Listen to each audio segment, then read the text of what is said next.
Okay, everybody, I think it's 11 o'clock now, so let's get started. First of all, hi everyone. Thanks so much for joining us today. Today is the first of our second series of webinars called Talk Together. This series of webinars is going to have 4 events. The first 2 are around the topic of reading, and then we're going to cover the topics of behaviour and theory of mind development. If you missed our first series of webinars that were held earlier this year, they're still available on our YouTube channel for you to view. And that channel is Here Life Malaysia. So you're welcome to go there and catch up on the first series. The first series was called Talk at Home, and it was a series of webinars designed to help parents and professionals set up the basic conditions for language development. So you're very welcome to pop onto our YouTube channel and watch those if you'd like to. But today's webinar is the first in our series called Talk Together. And today's webinar is titled Get Ready for Reading, the Foundations. The skills we're going to talk about today are the underlying skills that children need before they start to develop the actual skills of reading. But we know that these skills are very, very important, so we wanted to talk about those today. Now, you'll notice during the webinar that your microphones are muted. That's just to stop any background noise coming in and disturbing us. We have the chat function available throughout the webinar. So you're very welcome to pop a comment or a question onto the chat function. Now, we don't usually have time to answer them all. So if your question is not answered, we're also going to give you an email address at the end of the webinar. And you're very welcome to contact us at that email address with any questions or thoughts that you have. We would love to hear from you. Now, at the end of this webinar, you will all be sent an email. And that email will include all of the free resources that we talked to you about today. It will include a link to our YouTube channel and also the email address that we've told you about that you can contact us at. Okay, so let's get started with our webinar. First of all, I'll introduce myself. My name is Donna Sporandio, and I'm a teacher of the deaf and a certified auditory verbal therapist. And I'm going to be joined in our webinar today by my colleague, Rebecca. So Rebecca, can I ask you to introduce yourself, please? Sure. My name's Rebecca Claridge, and I'm a speech language pathologist and certified auditory verbal therapist. And I've been working with MED-EL for about the last 3.5 years. And I've been to Malaysia quite a few times, and I really love it there and miss coming to see you all there.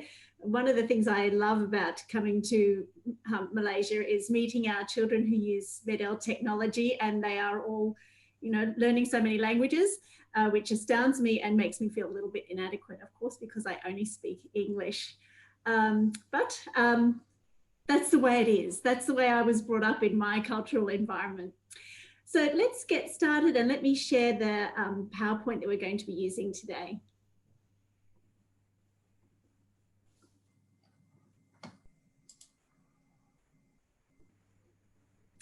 Okay, so this is what we're going to talk about today. We're going to look at the factors that affect reading outcomes.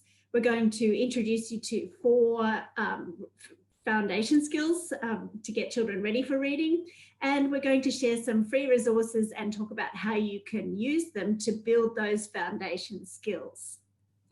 So to begin with, there's lots of factors that we know from research affect children's reading outcomes. I guess it's easy to think about reading being a visual skill because we're using our eyes to do it. But actually, we know from research that reading is really quite dependent on auditory development. We know that from studies that look at children's brain activity when they are reading. Even when they are reading silently, an active MRI will show activity in the auditory area of the brain, the auditory cortex. We talked a lot about developing the auditory cortex in our first series, Talk at Home. So if you didn't catch that, I'd encourage you to look at the recording. So for our children who are using hearing technology, these pieces in the red that you can see here are really critical. So the ability to hear all of the sounds of spoken language as early as possible is a significant factor that affects reading outcomes. This goes on, has a flow-on effect to the development of spoken language and speech skills, and also phonological awareness, which is something we'll talk more about next week.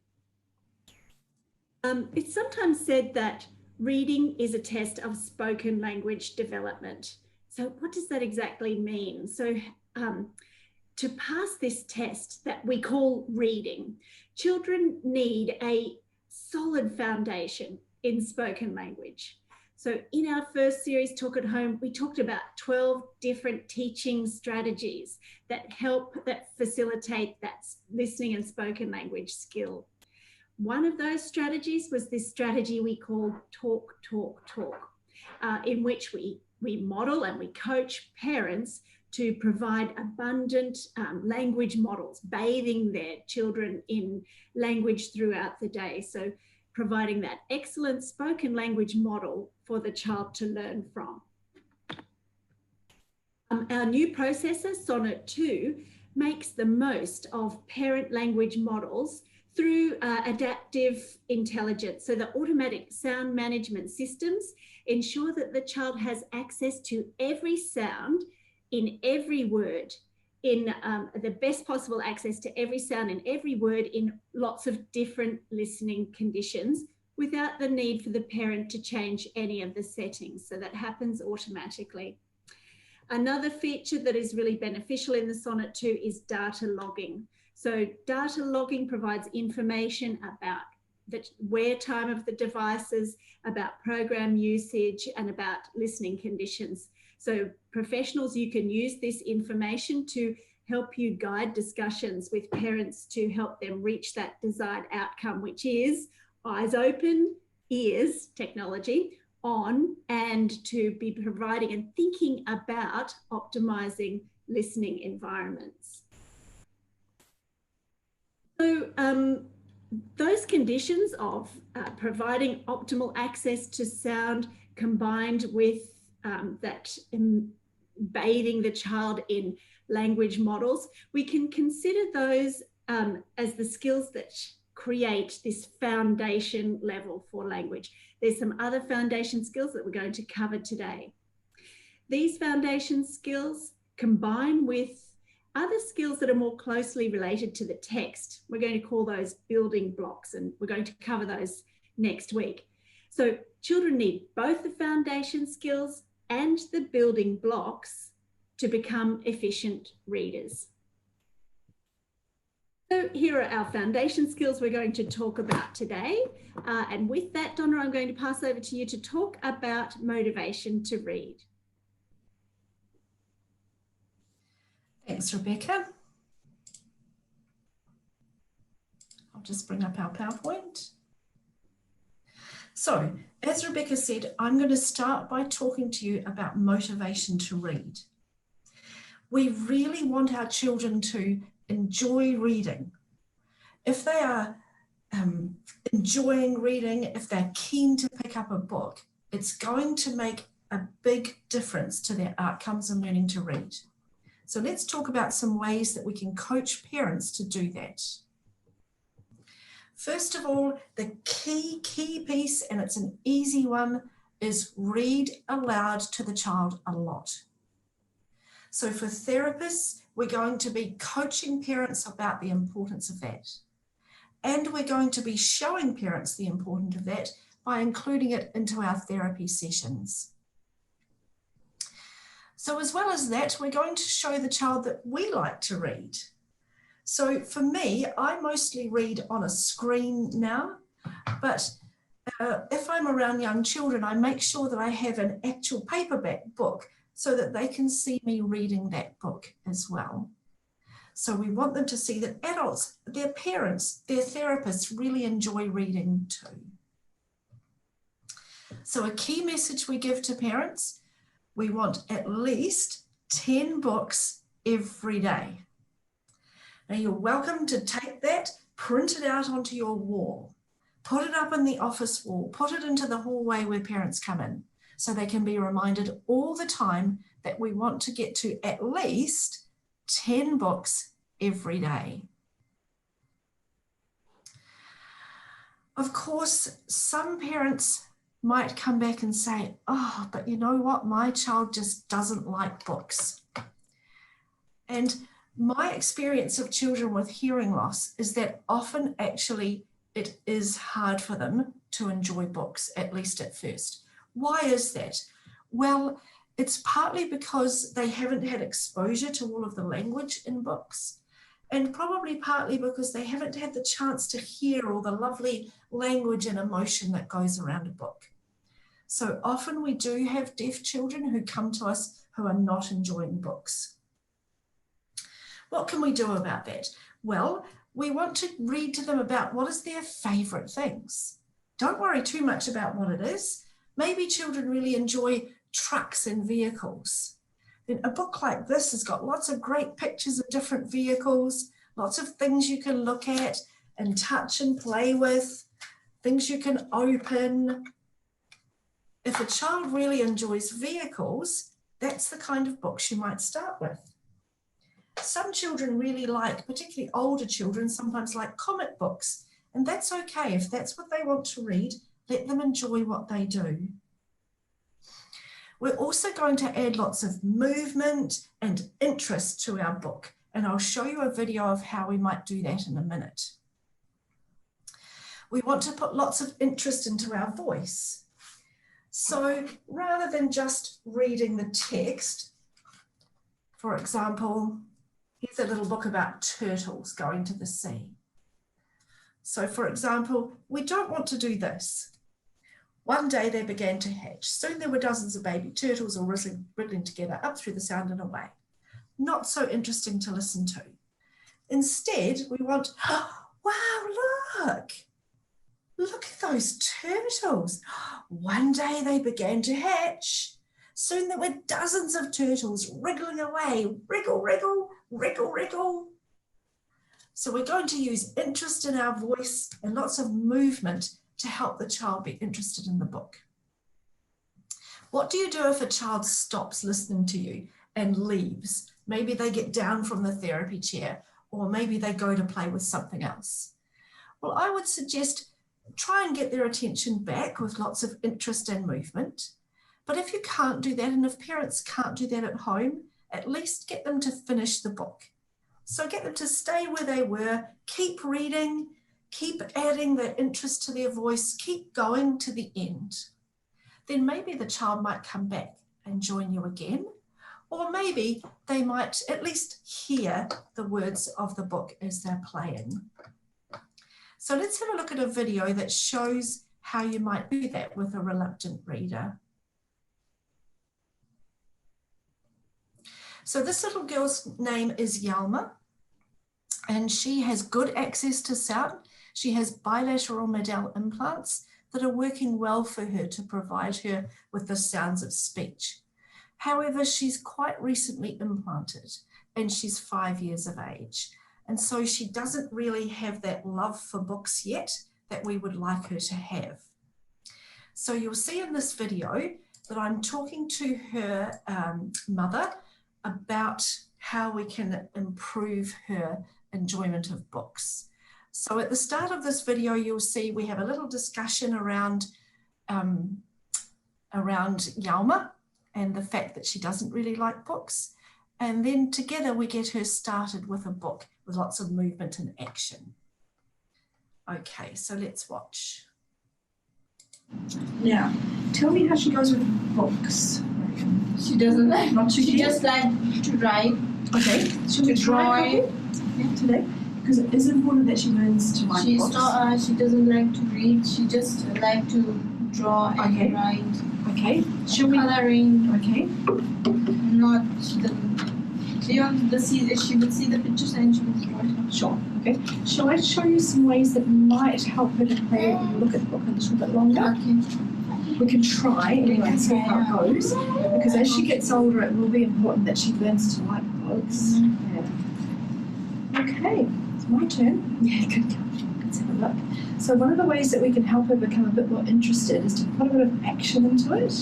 So I'll do a couple of pages and show you what I mean. Okay. There's Pussycat. Yeah. Okay. It's not a dog. No, It's a cat. it's a cat. Oh, no, wait. Yeah, no, wait. Pet.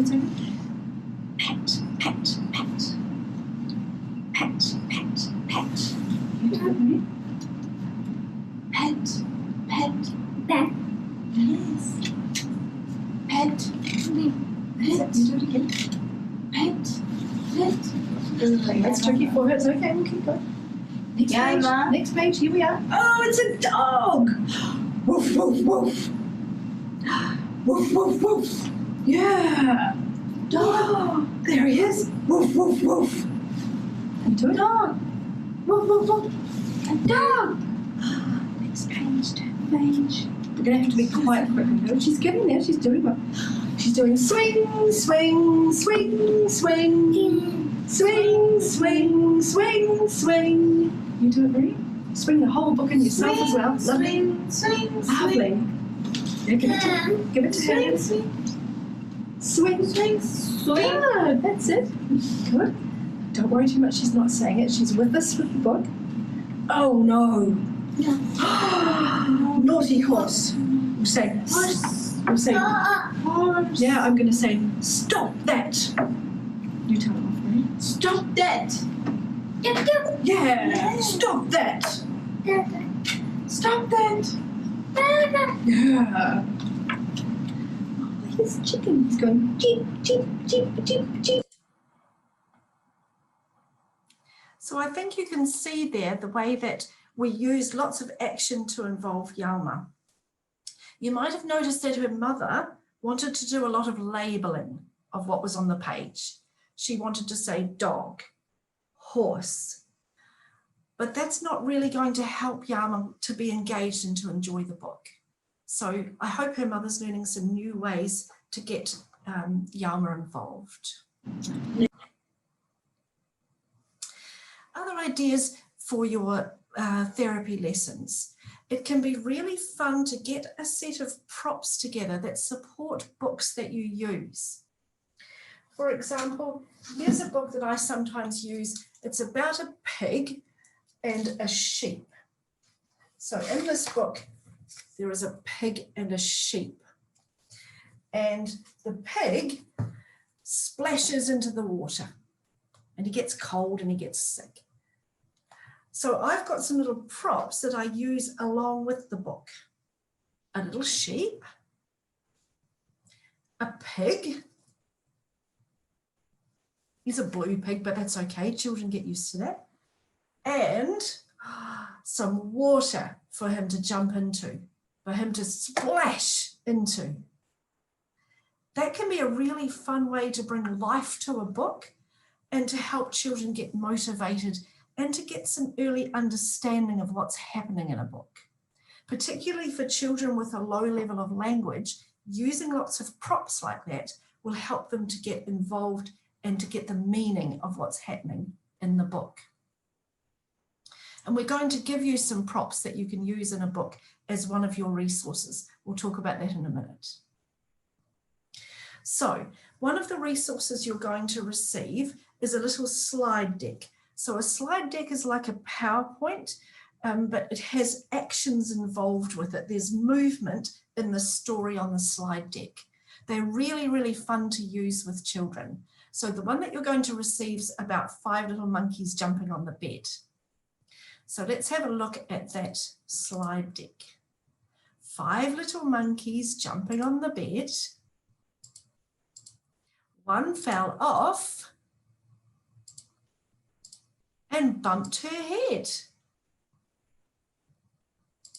Mama called the doctor and the doctor said, "No more monkeys jumping on the bed." So you can see the way that there's movement built into this slide deck. It's also a great resource if you're doing telepractice. Many of you I know now with COVID will be working online. So this is a fabulous resource that you can share just the way that I did on your screen for families and get them really involved in the story. The movement of the characters and the words on the page help to engage the children. Now, also within this book, there are some, to support this book, we're going to give you the little puppets that you can see on the screen there. So you'll get the little pictures, and there are different ways you can use these puppets. You'll see on the screen that the puppets have been stuck onto a stick. So you can play your little story about the monkeys with the stick. But Rebecca, I think you used yours a different way. Do you want to show us what you made with the resource? You're muted, sorry, Rebecca.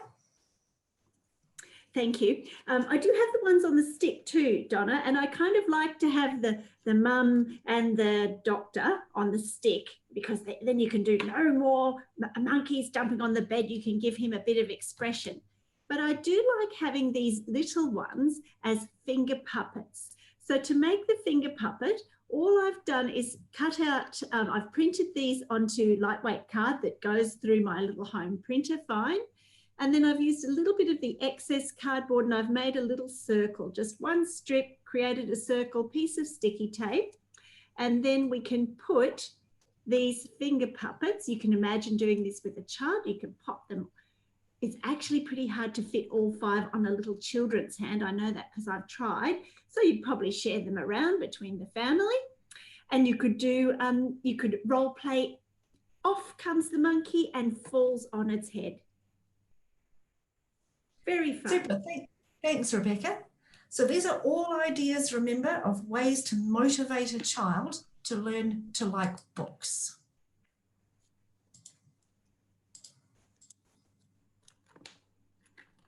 Okay, now I want to talk to you a little bit about the idea of narrative skills. What do I mean by narrative skills, and why are they important for the skill of learning to read? So a narrative skill is really the ability to tell a story. Now, I don't mean always a story as in a storybook. Actually, we tell each other stories all the time. For example, this morning when I spoke to Rebecca, she said, "How's your day going?" And I said, "Well, I'm trying to get the sheets washed." I put them on the washing line, and then, of course, it rained. So what happened? Picked the sheets in. Then I thought, oh, the sun's coming out. I put them back out. Oh, no, it's raining again. I'm going to have to put them in the dryer. That's a simple little story, but we actually tell each other stories like that all day. Why is it important that children can do that in order to learn to read? Well, I hope you can see the connection between telling a story and later learning to read a story. My story had a beginning. I wanted to wash the sheets. It had a middle. Oh no, it rained. It had an end. I put them in the dryer. These simple little stories really help children to learn spoken language, first of all, but also to be able to read later on. Here are some examples of little stories that are the kinds of stories that children might learn as part of their therapy. The first one there you see is a really early story for a young child who's just beginning to talk. Ari went up the slide, up, up, up, whee! Oh no, he fell over. He's crying. Wah, wah. Oh, Grandma gave him a cuddle. Ah. So that's a little story we might tell. We might play it out with little props. Get a little person in a slide and play through your story. You'll see there as well examples of more complex stories. So I'll give you a moment to read the story in blue and the story in green.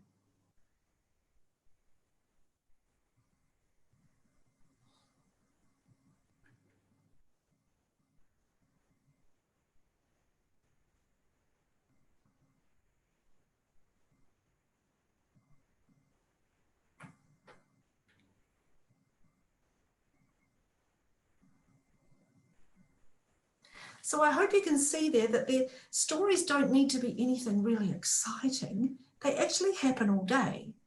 So the blue story was about a TV program. The green story was a really everyday activity We went to the supermarket, we bought the bread, we made sandwiches, da da da da da. These are little events, they're little stories that children can tell. So we want you to think about coaching parents to use these stories all the time with their children. Once you've developed a story, it needs to be repeated many, many times for the child to learn the language. For example, when the family sits down at dinner time, that's a great time to retell a story. So when the family sits down at dinner time, oh, do you remember we watched Fireman Sam today? And Norman was riding the horse and he got stuck in the mud. So sit together and tell those stories at dinner time. Bedtime is a great time for parents to recap their day. Oh, what did we do today? Oh, remember, we went to the supermarket. Oh, we had to get some cheese and we made sandwiches, da, da, da, da, da. So bedtime's another lovely time to recap those stories.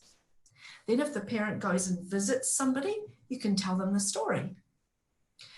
For young children who are first learning, it really is useful to have some props or some photographs to help them tell their stories, because it's hard for them to do that completely abstractly without something to support them.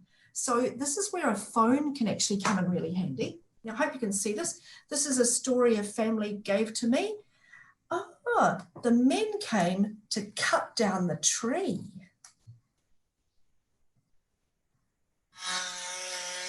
Oh.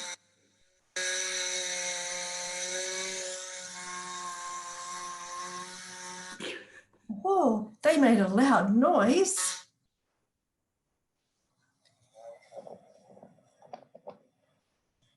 We had to wobble it, wobble, wobble, wobble.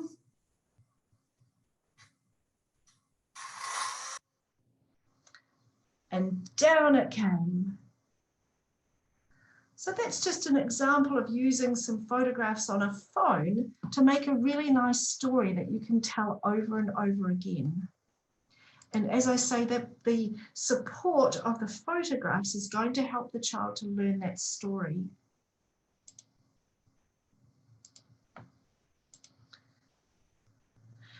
Now, sometimes, I'm sure you're all aware that what happens with children with hearing loss is that sometimes they get stuck telling their story, or they don't even know how to begin their story.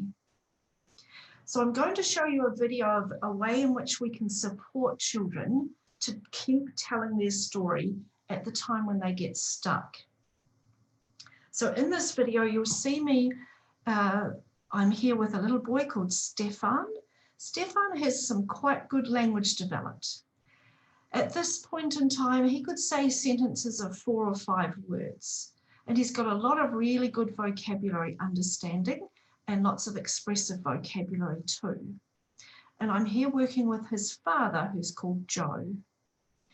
Now, the day before this lesson, it was Stefan's birthday. So I thought, well, here's a really good chance to find out what Stefan can do with telling a story. And you'll see in this video that actually Stefan just gets stuck. First of all, he doesn't know how to start. And then partway through, he just gets stuck with his story. Now, what adults often do when that happens is that they just ask children questions for the children to answer. But that doesn't always, it's not always the best way to facilitate storytelling. So in this video, you'll see me teaching Joe another strategy. What I want Joe to do is I want him to give the words for the sentence of the story to Stefan, so that Stefan can tell that part of the story to me. So let's watch and see what happens. This one's subtitled. It's subtitled in Bahasa Indonesia, so I'm not sure if that will help you or not, but anyway, let's watch. Read a story to But before we read our story, Daddy told me that it was your birthday yesterday. Yes. Oh, wow. Tell me about your birthday.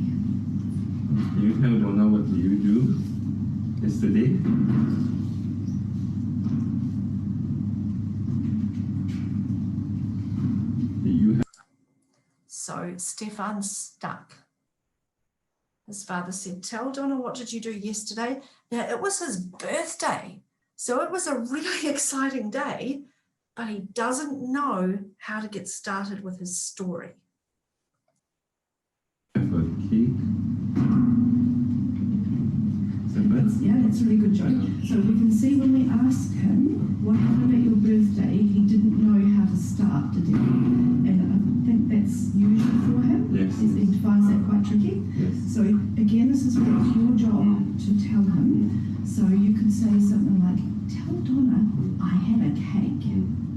So again, you're giving him the words so he can tell me. Try that.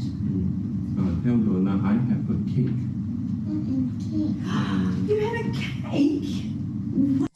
So did you see how that worked? Joe gave the words to Stefan. I had a cake. He said, tell Donna I had a cake. Then Stefan knew what to say, and Stefan told me. Wow. Tell me about your cake.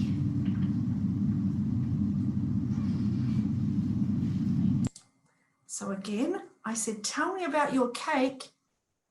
Stuck. Stefan doesn't know what to say. So we're going to use the same strategy to help him. So you had an ice cream cake. And tell Donna I have an ice cream cake. You had an ice cream cake. Yum. I love ice cream cakes. Was it yummy? Yes. Oh, was it really, really, really yummy? Yes. It was. Good. So I hope you can see there, that's another strategy that you can teach parents so that they can scaffold the storytelling for their child. As I said, often what happens when children get stuck is people just ask them questions. They say, did you have a cake? Yes. Was it an ice cream cake? Yes. And that's not really helping with the scaffolding of storytelling skills. Using this technique will help parents a lot to get their child started in telling stories. So I'd encourage you as therapists to make a news time at the start of all your lessons. I always do this. It's a great way of getting started for the day. It encourages conversation and it improves children's storytelling skills. So encourage parents to practice the little story for news time before they come into the lesson. It's a habit you can get parents into, and you'll find that over time they'll really learn well how to do this. You can see the little girl in the slide here has made something that she brought into the lesson. She probably made it at school or at preschool. So that's a really nice prop to help stimulate the conversation and to help her tell her story. Now, if the child gets stuck, if they don't know how to start or they don't know what to say, we use that technique you just saw with Stefan, where in this case, the parent would give the words to the child and the child can tell you. So I really encourage you to make news time, telling a story, the beginning of all of your lessons. We can also think about stories in play. We know that play is a fabulous way for children to learn, and I want you to start thinking about play as a play story. So on the screen there, for example, it might have been fun with Stefan to tell a story about Elephant's birthday. What are we going to do? What happened at Elephant's birthday? First, we had to make the cake. Then we put in the candles and we had to sing happy birthday to you. And then we blew out the candle. Now, the words that you choose for each part of your play story are going to be at the level of the child's language, just a little bit above. So if it's a very early child who's just beginning to learn language, you're going to use lots of those play sounds. We made the cake, roll, roll, roll, roll, cut, cut, cut. We had to put in the candle, push. however, it's a child such as Stefan who's got quite a lot of language, then we're going to choose little sentences as part of that story that are appropriate for his level of language. So maybe 4 or 5 words long. It can be the same story, but you're just altering the level of language for the child. I also encourage you to think about narratives and storytelling as sequences. Sequences are just the best thing to put into your therapy sessions. If you think about the story we started with about my washing the sheets, when I told it to Rebecca this morning, it's a sequence of events. So think of stories in that way. And if you think about books that you read, a book is a sequence of events. Something happens at the start, then there's usually a problem in the middle, and something happens at the end. So think of the sequence as a really nice gateway towards reading a book.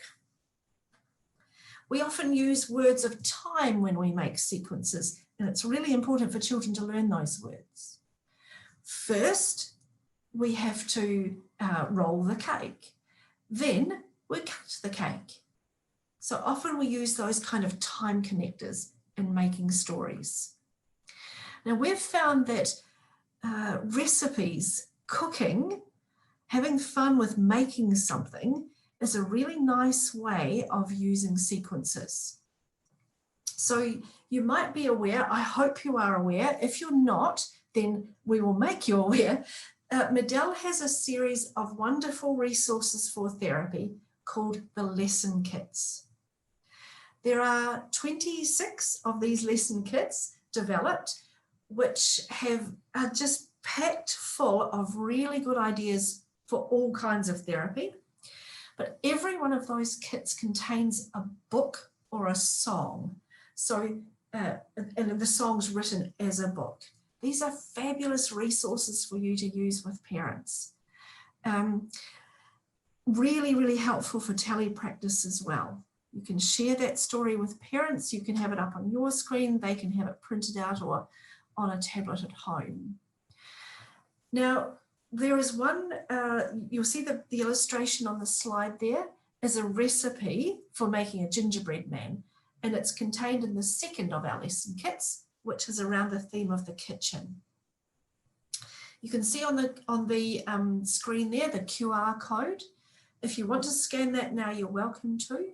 And that will take you to the page where you can download for free Medell's lesson kits. And as I said to you, at the end of this webinar, you'll also receive an email which has all these resources with it. So we really encourage you to get those lesson kits. They're full of great activities, as I said, full of books you can use. And this particular one has a great sequence story that will help with story retell. Just to think about how we might use a story retell within your therapy lesson. This is what I quite like to do. And now that you've got your resources for the monkeys on the bed story, that might be a fun one to start with. So what I like to do is to, first of all, get the caregiver, the parent or caregiver, to leave the room. So usually we know that therapy is best delivered with the parent there with us because they're going to learn with us. So on this occasion, we're going to ask them to leave for a couple of minutes. Then we tell the child the story. Do it a couple of times, practice it a couple of times, get the child to tell it back to you. Then we ask the caregiver to come back into the room. Next, using your props, such as the little puppets that Rebecca showed you, or your slide deck, we use that as a prop to get the child then to retell the story to the caregiver.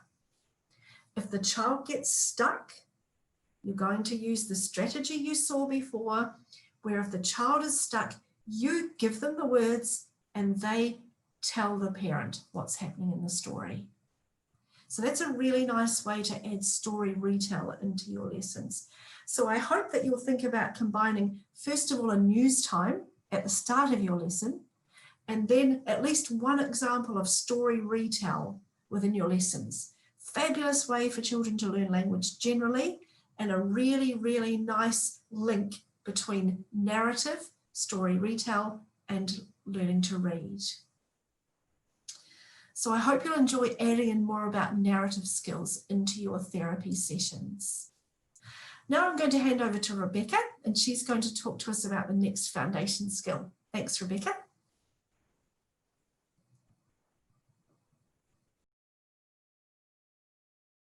Sorry, you're muted still, Rebecca. Sorry about that. Okay, let me go ahead and share my PowerPoint. And we'll talk about vocabulary knowledge.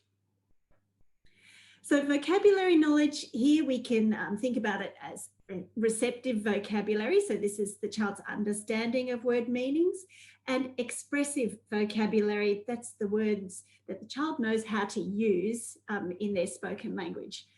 And vocabulary knowledge is important because we know from research that children with wider, broader vocabularies, they find it easier to learn to read. So all of the skills that we talked about in our first series, Talk at Home, help to develop vocabulary skills.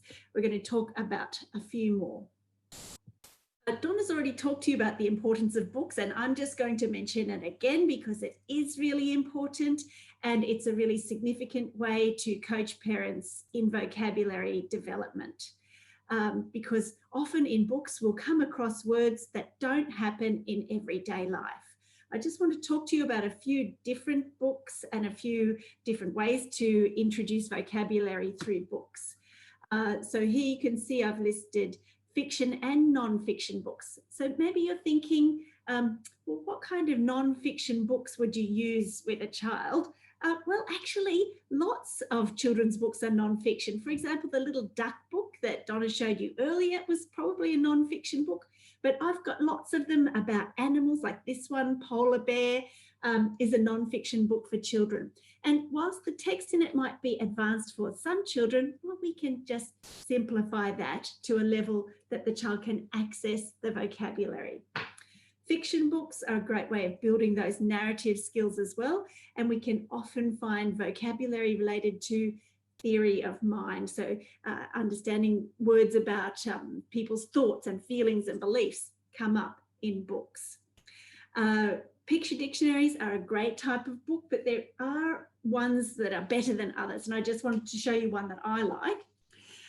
To consolidate new words, children need to do a cognitive process to get it from their short-term into their long-term memory, to make it usable and make it easier for them to retrieve that word when they need it. So to do that, we like to provide them with some way of making a connection to that word.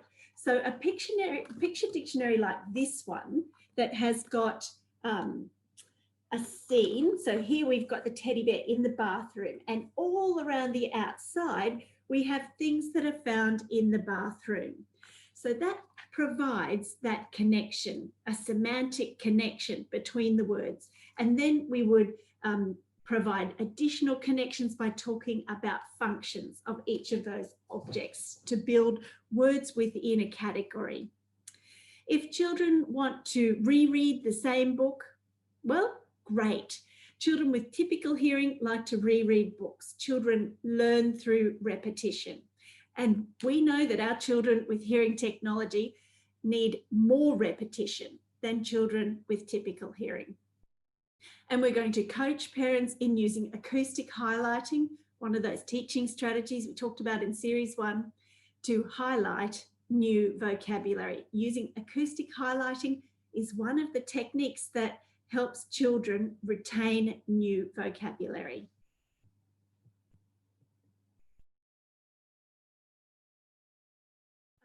Another strategy that we talked about in series 1, talk, talk, talk. So, you know, you probably all worked with parents who say, oh, I've just run out of words. I just cannot think of what to talk about. So we're going to encourage you to coach parents in these 2 specific strategies to expose children to more words. So the strategy of self-talk. So this is when parents will talk about what they are doing, what they are looking at, what they are listening to, what they are thinking, what they are feeling. And parallel talk. This is the technique of describing what the child is doing and what they are looking at and what they're most likely listening to, thinking and feeling. I like this picture of the children playing in the rain because it made me think about all of the different things you could talk about in the rain. So rain is a lot more than just rain. We can talk about the feeling of the rain, the sight of the rain, the smell of the rain, how the children might be feeling in the rain. Another great way of building vocabulary is to think about describing. So using exciting describing words. So if we look at this dog, we might think of fluffy or soft. We can coach parents to expose children to synonyms for words they already know. So words that mean the same. So if a child knows small, well, grow that vocabulary by introducing them to tiny and little and minuscule, or expose them to opposites. Oh, it's not big, it's not large, it's not enormous, it's not massive. Parts of a whole. Parts of a whole refers to if a child knows the vocabulary, for example, digger. They know digger, well, then you're going to look for words within the digger. So, and teach the word scoop, and teach the word cabin, and teach the word track. So looking for those words that are small, they're parts of a whole word that the child already knows. Interesting verbs. So a snake might slither. And to make comparisons. So the dog is as soft as a lamb. Great ways of developing new and exciting words to use. So now here's a job for you. I want you to remember this dog, have a look at the dog, and in chat, give me some describing words. Have a look at this list and tell me how you're going to develop a child's vocabulary, thinking about starting with this dog.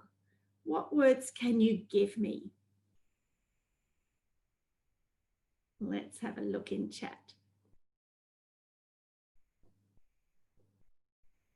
Cute and fluffy, cute and small. Great. Some bark. Yes, great. We have a verb. Thank you. It is cute. Puff. I love it, Michelle. Puff.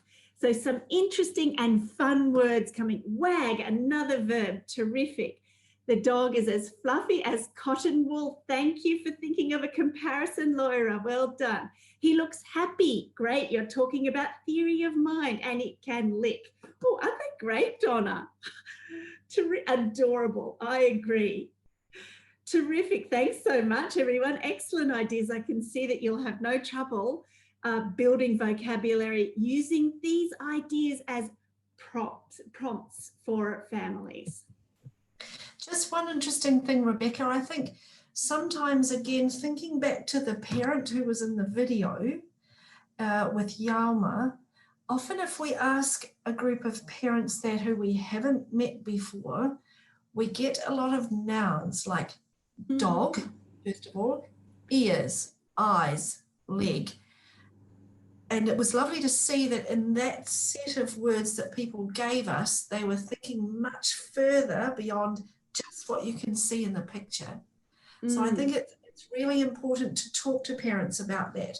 We know that especially parents whose child has a diagnosis of hearing loss are inclined to just point and say the name, dog, leg. And instead we want to encourage people to really talk fully about what they can see. Great.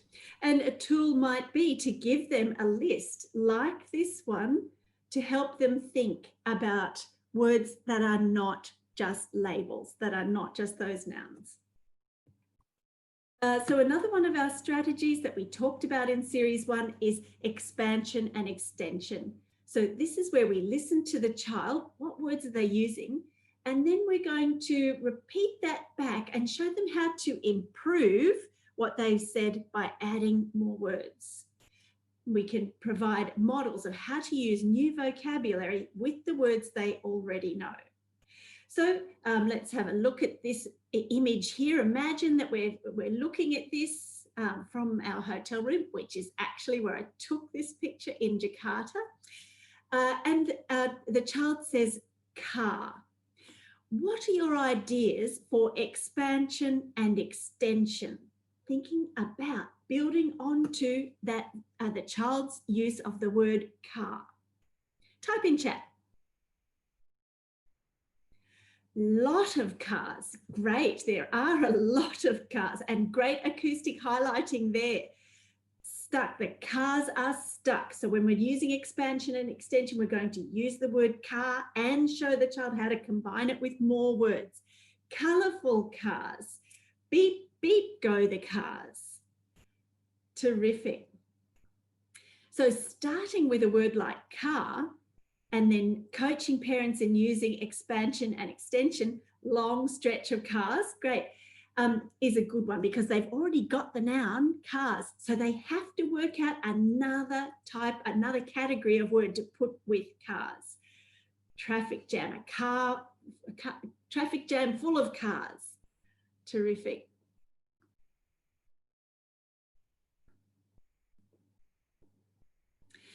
Songs are a great way of building vocabulary. We know that when we listen to music and when we listen to songs, when we're singing, there's activity in multiple areas of our brain. And we think this is one of the reasons that remembering the words of songs is easier than remembering a long text. You know, if I gave you the words to a song and we listened to it with some music, you'd be able to learn that faster than if I gave you the same amount of text in a paragraph. We also know that adding actions improves the ability to retain those words. So we're going to encourage you to use songs with some actions in your therapy. So choose some songs that highlight action words or new nouns or describing words. And if you don't know any songs, then make them up. So here's a resource that we've got for you that is a book, but it's also a song book, and it's another one of those slide decks. So as Donna said, slide decks can be used in a face-to-face lesson on a tablet or a laptop or even a phone. You can use it in a telepractice session via screen sharing it, or you can email it to families and they can load it into their own device. So let's have a look at this slide deck called Head and Shoulders, Knees and Toes. Head, shoulders, knees and toes, knees and toes. So it's a little bit slow when we do it like that, but one of the beauties of that is that we use that strategy of listening first. So you're going to sing the word and then do the action. Listening first, great way of building vocabulary through audition. So when a child is getting close to school or in those starting school, it's important to think about specific vocabulary they're going to need in the classroom. And we know from research that children who use hearing technology do benefit at this stage from direct vocabulary instruction. So let me talk you through how we recommend doing that.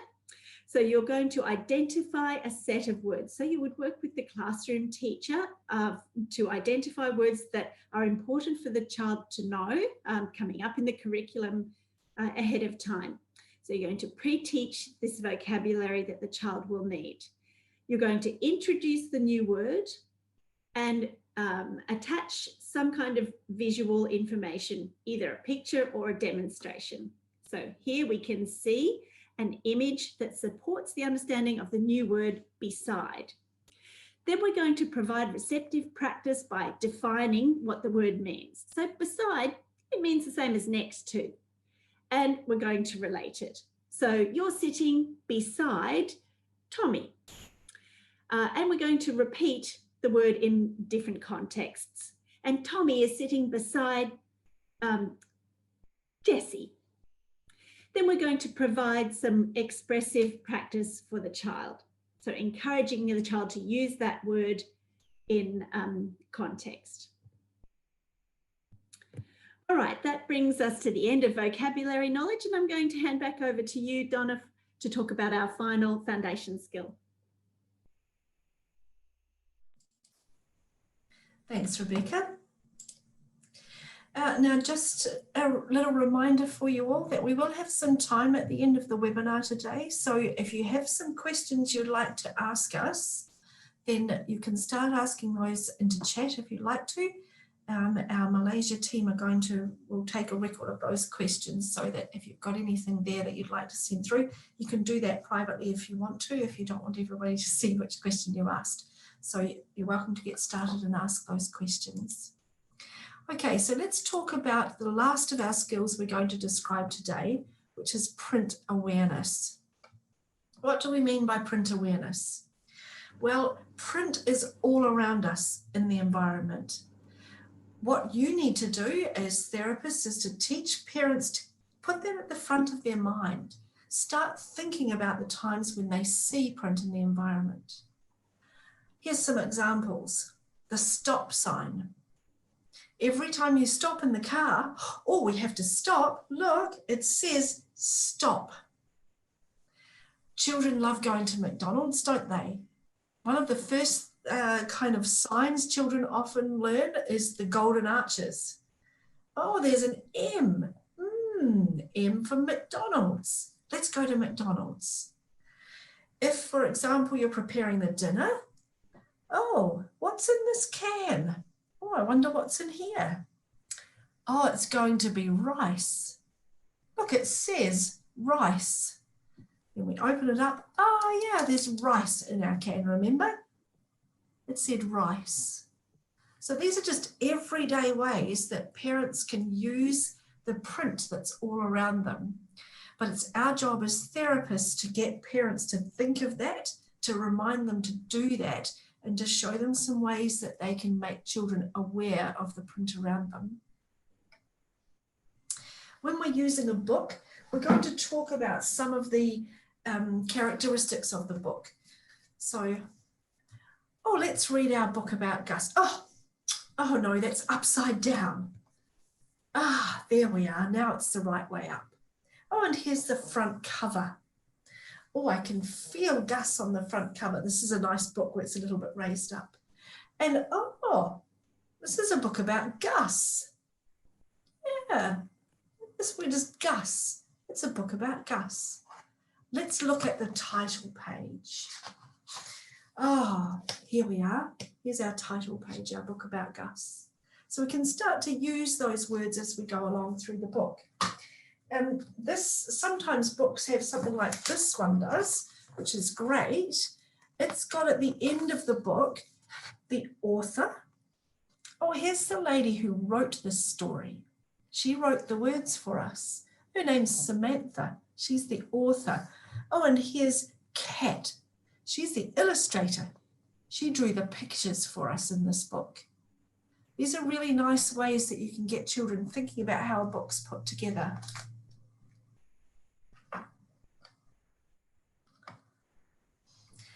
It's great to label things.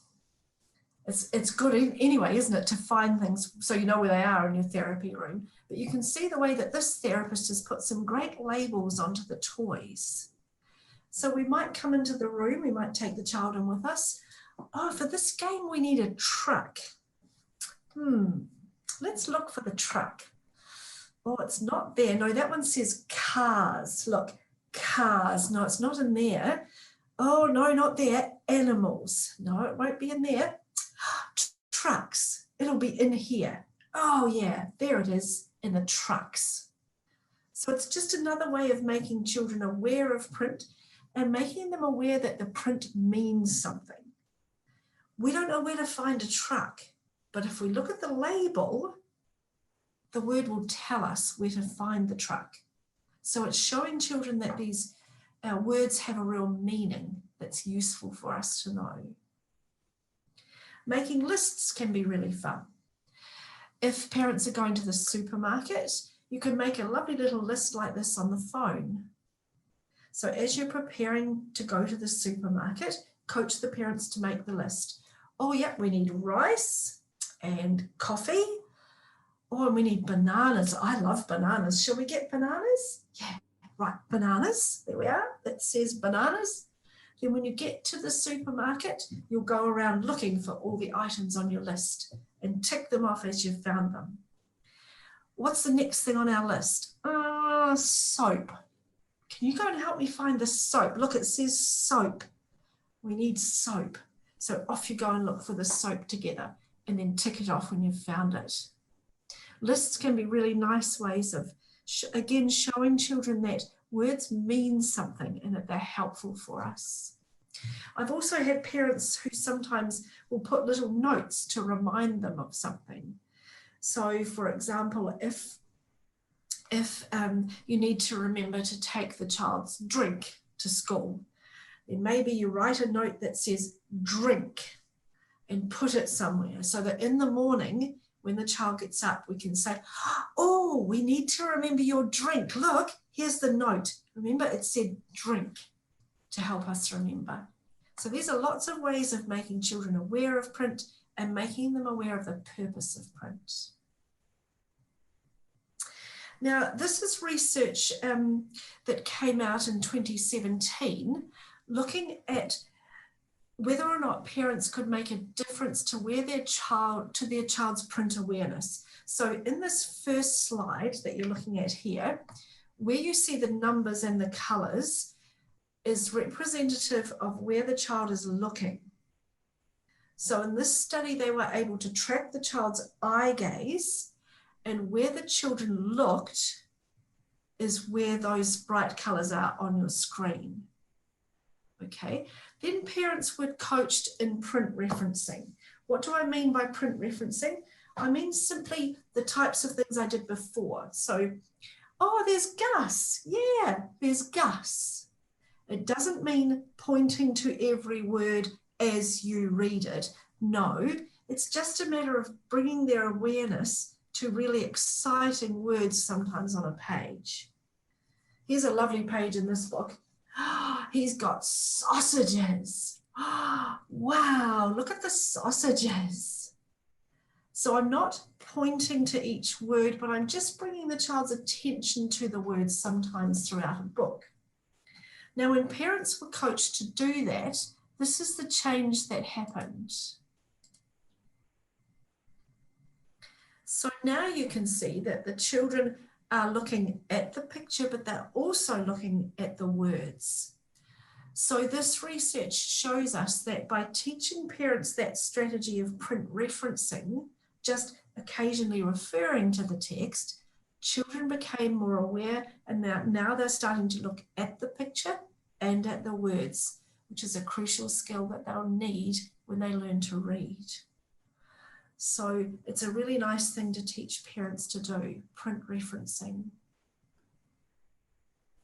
Now we also want to add text to some of the games and things that we use in therapy. So we can add text to the images that we use within our therapy. Again, I would encourage you to download all of the Medell lesson kits if you haven't already.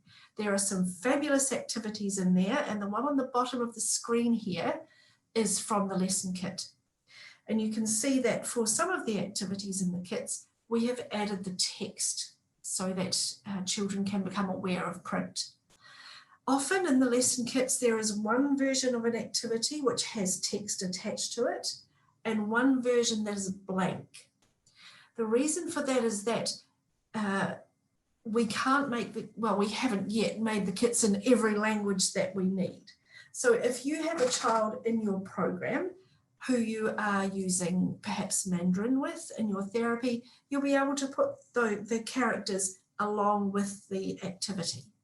So as I said, some of them have it written in English, some of them are blank where you can fill in the text with your own language. Do be aware though that there are many lesson kits in other languages.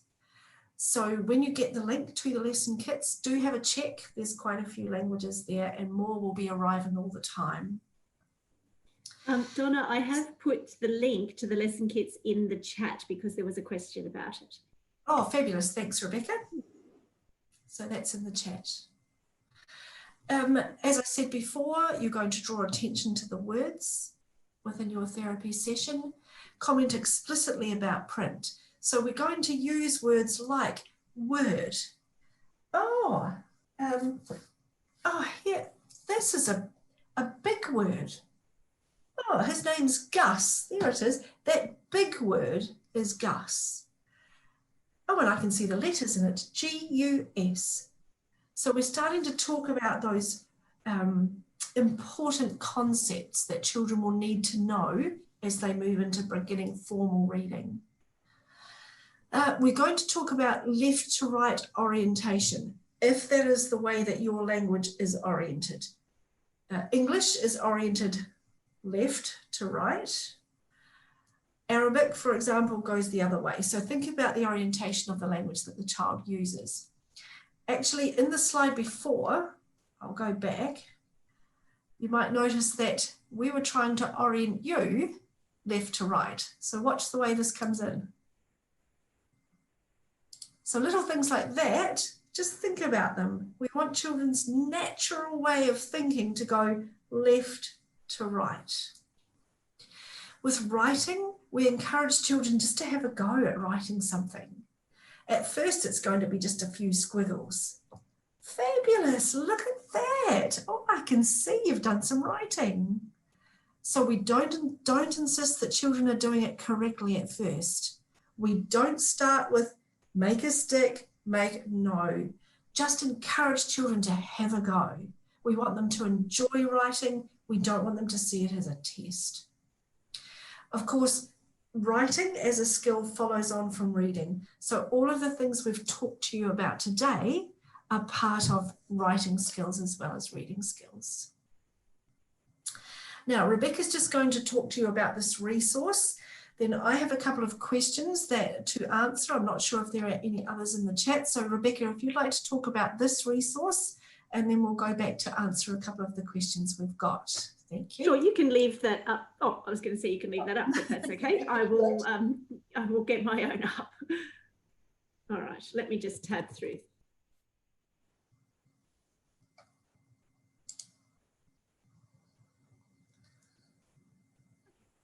So here's another free resource we have for you, and I really like this one. This comes from the lesson kit about buses. I think it's number 4 on the list. And you can see it's a game board, and there's a couple of different ways you can use this. As therapists, you could simply print this off and give it to families to use like a treasure hunt. So when they are out and about in their journey on a bus or even in a car or even wandering around the city, they can look for these places, these buildings, and when they find one, they can look for the words on it and they could put a circle around it or they could cross it off their list. So you can see some little English text on these. I'd encourage you to write some bigger words on there, or if you're teaching in Mandarin or Bahasa Malay, you could write the words underneath each of these locations. So that's one way you could use it like a treasure hunt. And the other way, you could actually play it like a game board. So you've got these pieces as well. You're going to print those off and colour in each one for the token that the player will move around the board, make your dice, and then simply you're going to roll it, move your bus along, talk about what it is where you have landed, and maybe write some words underneath to label the location. Building vocabulary along the way, talking about what might happen at each location, and building that association between the location and some function words. It might be a good opportunity now to talk about a question that came into the Q&A from Karani. I hope I said that correctly. about choosing a language for intervention. So Karani's question related to a child who is 4.5 years old, or 4 years, 5 months, and got her hearing aids when she was 3 years, 8 months. Her mother speaks Malay, her father speaks English, Cantonese and Malay, and she goes to a school which is fully English. What language should the therapy be in? So I guess when we're talking about this bus, I said, well, you could put any language you want on it. And for this little child, Karani, you know, it's a difficult one because 20 years ago, we always used to say, well, you're in Australia and your child's going to be going to school in an English-speaking school. So yes, you must teach your children to listen in English and they must learn to speak in English. But actually, this didn't work for some families because English was not their mother tongue, for want of a better word. It wasn't their language of the heart, and the parents weren't fluent language models for their child. If you think about that foundation skill that we talked about earlier, being surrounded and bathed in language, it wasn't happening for these families.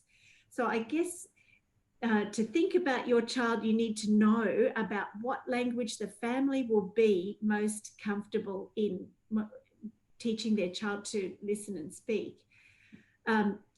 There is a complication in that she was a little bit late to get her hearing technology, 3 years, 8 months. So it does make me think, oh, maybe we need to start thinking about the language for school. What's your thoughts, Donna? It's a tricky one. It is a tricky one, Rebecca, and I agree with what you've said. I think at home, the main thing, it seems now that we know, is that children are just exposed to a lot of talking. And we worry that if we say only English, then the talking will stop or it will be less.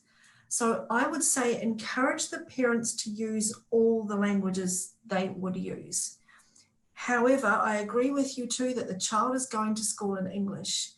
So perhaps when we are beginning to think about these pre-reading skills, particularly such as print awareness, pointing out to children when you're writing the labels of things, when you're making your lists, that might be a time to really focus a little bit more on English, because English is going to be the language that child will learn to read.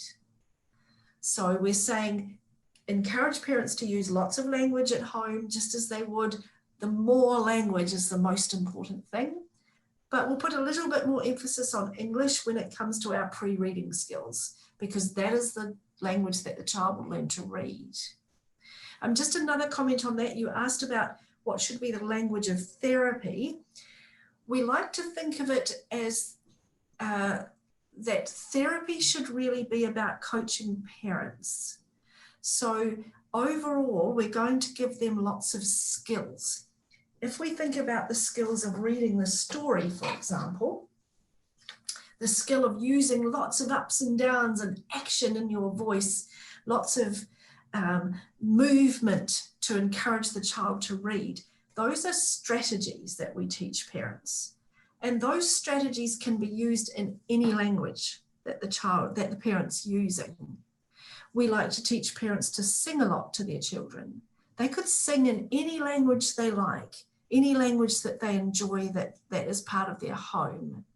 So think of it as therapy. Your main task in therapy is actually to teach parents strategies. The specific language you use is probably not so important, but maybe just a little bit more focus on English for the reading skills to go through into school. We've had another question, which was a question about the 10 books per day. So the question was, does it need to be 10 new books every day, or could some be repeated? So first of all, 10 is a minimum.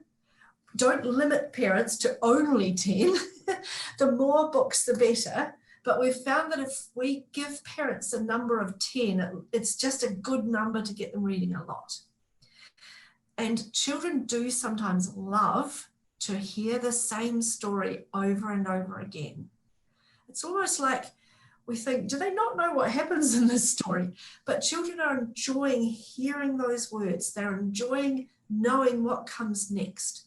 Whereas as an adult, we read a book just once to find out what happens. That's not what children are doing. Children are learning language as they read the book, so they want to hear it lots of times. So if a child really enjoys this book, let them read it 3 or 4 times a day. If they get really, really stuck on one book, of course we're going to want to introduce them to some others. But overall, it doesn't matter what they're reading, a minimum of 10 books a day. We had one other question, which was some more ideas for getting children started on storytelling. So that idea of bringing in news into your sessions, but people have said that perhaps they need some more ways of helping children to do that because, and you're right, that can be really hard for a child with hearing loss. So here's a few more ideas. First of all, it's quite good to give the story almost a title. If you think of my story to Rebecca about the washing machines, I know, sorry, Rebecca, then you might say, oh, remember what happened with the washing? It just helps children to have a title for that. Or for Stefan with his the idea of telling the story about the birthday, if he could practice with his father before he came in, tell Donna about your birthday party. So it's your birthday party. That would be great. Give it a kind of a title to get the child started with the idea of what that is. That will help them too later on when they learn to read. Encourage parents to practice the story lots of times before the session. So go through the story lots of times. Oh, when we go to therapy, we're going to tell Donna about when you got new shoes. We'll tell her we went to the shoe shop. We'll tell her you wanted boots, but Mummy said no. So practice the story lots and lots of times before you come in. Then, when the family arrives with their story, one of your main jobs as a therapist is actually to be quiet, to wait, to pause. Do you remember in the video with Stefan, I said to him, tell me about your birthday. And then we all waited.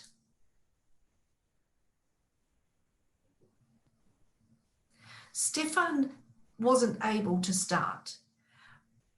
But at least if we give some time, children need some time to think about it and to get started. So don't jump in with questions and strategies and techniques too quickly. Perhaps give them the title, tell me about your birthday. And then let's all wait and give the child a chance to start. Then if we're still stuck, we're going to use that strategy that you saw where the parent comes in and scaffolds the storytelling. So I hope that gives you a few more ideas of ways in which you can really help children when that's difficult for them. Because I agree it is a difficult skill for children with hearing loss to master, but a really, really important one. Any other questions on there? Oh, there was a question about will the webinar be recorded, and we have answered that. Yes, it will be. Just one last question, perhaps, Rebecca, that you might like to answer that I got. What age should we be starting these techniques with, and what stage post-implant? So how long do we have to wait until a child's implanted for a certain time? Do we have to wait until they've got hearing technology? Do we have to wait till they're a certain age? Or at what age should we be starting with these foundation skills? Well, if we think about the very base level of foundation skill, which is ears on, eyes open, ears on, access to sound and being bathed in language, that happens right from the very moment that children get their first set of hearing technology. So we're not going to wait for implantation. We're going to wait for get those hearing aids on. And even if it's not optimal access, we're going to be feeding that language in to build that foundation for spoken language, which is going to be the base that we're going to overlay all of these other more specific reading or get ready for reading skills on. So, you know, we don't wait with children who have normal hearing. We don't wait to a particular age to introduce them to books. I took books into hospital with me when I had my children. And that's when you can start reading, right from the very beginning. Okay, thanks, Rebecca. Now, just before we finish, I think it would be good to give you guys an idea of what we will talk about in our next webinar. So the date for our next webinar is the same time of day, the same day of the week, Wednesday, the 25th of November. So Rebecca, would you like to give everybody a quick overview of what we'll talk about in our next webinar? Yeah, great. In fact, it's one of my favorite topics. We're calling it Get Ready to Read, the Building Blocks. So if you think about this being the foundation, the building blocks is going to be that house to read a book. And the building blocks are more closely aligned to text and the sounds. So we're talking about phonological awareness specifically. We're going to look at 4 different phonological awareness skills.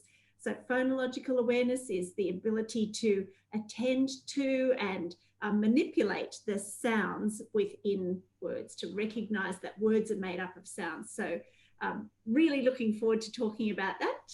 As I said, one of my favorite topics. Okay, thanks very much, Rebecca. Now, we promised you that we would give the email address at the end of the webinar. So, Rebecca, can I ask you just to bring that up for us? Yes, I can. So this is our email address, which you're very welcome to contact us with. You can contact with specific questions about MEDAL recipients. Unfortunately, we can't answer questions specifically about children who use cochlear implants from other brands, just because we don't know that technology. We don't have the contacts to make sure that we can give you the correct answers. But for specific patients who have MEDAL devices, we're very happy to chat about that, or any other questions to do with the topics that we've talked about in our webinars today. Okay, so Rebecca's popped that up on the screen for us. Sorry, do you want us to back up again? I was a bit quick then, wasn't I? There you go. So you'll see there's 3 addresses there. We know that we have participants from throughout different regions. So you'll see an address there for Indonesia, for Malaysia, and for Singapore. So that brings us to a close for our webinar today. Thanks very much, everybody, for joining us. And we look forward very much to seeing you next week when we learn some more about phonological awareness skills, the building blocks for reading. Thanks, everyone. We'll see you next time. Thanks. Bye. Bye.